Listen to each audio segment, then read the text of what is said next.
Salut tout le monde, j'espère que vous allez bien. Vous avez peut-être entendu parler d'une mise à jour temporaire gratuite pour les personnes qui ont l'autopilote de base mais qui n'ont pas le FSD, donc une option à 3800 €. Et certains l'ont eu pendant 15 jours, donc normalement ça doit s'arrêter au 31 mars. Moi je l'ai eu il y a à peine 24-48 heures.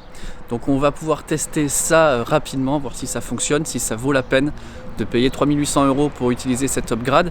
Et juste avant ça, on va faire un petit coup de nettoyage à la voiture parce qu'elle est totalement dégueulasse. Elle est censée pouvoir sortir et rentrer dans la place de parking de manière automatique, et aussi elle a sortie auto améliorée, c'est-à-dire que si je localise sur la carte à un endroit, elle est censée venir jusqu'à moi. Donc on va tester ça dans le parking. Bon, alors marchera ou marchera pas, j'en sais rien. Je suis à 5 mètres du véhicule là et on va essayer marche avant. Elle réagit. Ah, je dois être trop loin. Est-ce que ici ça fonctionne?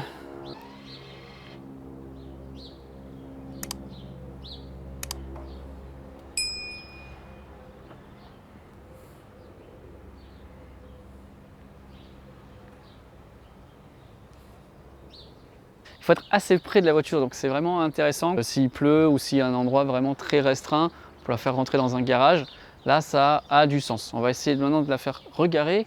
Pareil, marche arrière. On n'est pas très loin là, est-ce qu'elle va reculer toute seule? Ouais, ça marche.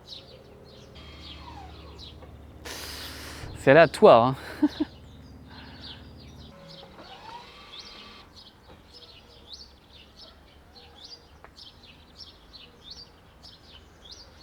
On va la suivre. Donc là, elle me voit, elle prend peur un petit peu. Je vais m'éloigner.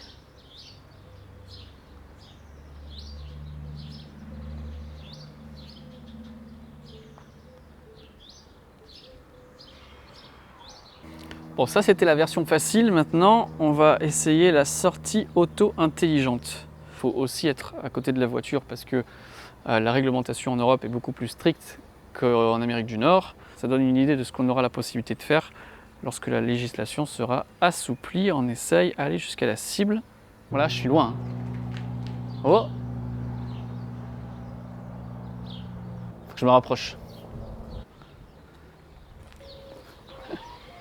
C'est excellent. Elle bouge le volant, alors là elle s'arrête. Pourquoi tu t'arrêtes? Ok, on est reparti. En fait, je promène mon chien, mais là elle accélère. Oh. Wow. Va vite, hein.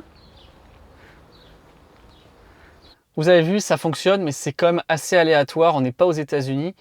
Dernier point que je voulais vous faire voir, c'est le parking automatique qui est disponible aussi. Donc là, je suis à proximité de ma place de parking qui est normalement ici. Je me suis mis donc un petit peu en biais à l'arrache et on m'a proposé le parking automatique disponible. Alors on va tester tout simplement. Je dois appuyer là, je crois, et puis laisser faire la voiture. On va voir ce que ça donne. Oh, allez. Ok.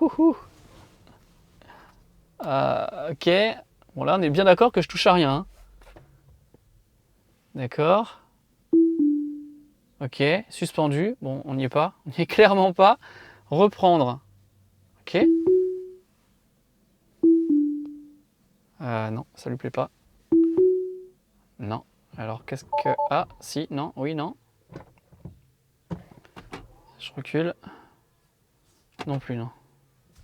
On va essayer de se remettre là où j'étais.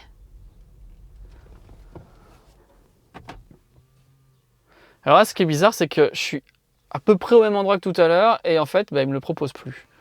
Il n'y a pas de ligne par terre, donc peut-être que ça joue aussi. Il faudrait essayer ailleurs. Mais vous voyez, au final, la sortie de parking, ça fonctionne plutôt bien. La faire reculer et avancer de manière rectiligne, ça marche. Après, là, dans les parkings, c'est moyen. Et enfin, le parking auto, bon, franchement, on va aussi vite à se garer par soi-même. Donc, je ne suis pas hyper convaincu de tout ça. Mais en tout cas, ça nous montre les possibilités qu'offrent ces voitures qui ont vocation à être des voitures autonomes. J'espère qu'il y aura des nouvelles mises à jour, que l'Europe permettra de faire beaucoup plus de choses. Parce que quand on voit ce qu'ils font aux États-Unis, c'est vrai que c'est assez encourageant. Maintenant, la question c'est 3800 € pour cette mise à jour. Est-ce que ça vaut la peine? Au départ, je me disais ouais, ça peut être super sympa et tout. Je vous dis souvent que j'aimerais bien avoir tous les gadgets. Le point le plus intéressant, c'est de ne pas avoir à désenclencher l'autopilote quand on est sur autoroute, mais je la prends pas assez l'autoroute. Donc pour l'instant, moi je vais pas prendre l'option à 3008. Merci Tesla de l'avoir fait tester pendant quelques heures, quelques jours, mais pour l'instant ça sera pas pour moi. Dites-moi en partie commentaire ce que vous en pensez. Est-ce que vous l'avez? Est-ce que vous, ça fonctionne mieux ou pas? En tout cas chez moi, c'est un petit peu mitigé. En tout cas, on se retrouve très bientôt pour de prochaines vidéos. Salut tout le monde, bye bye.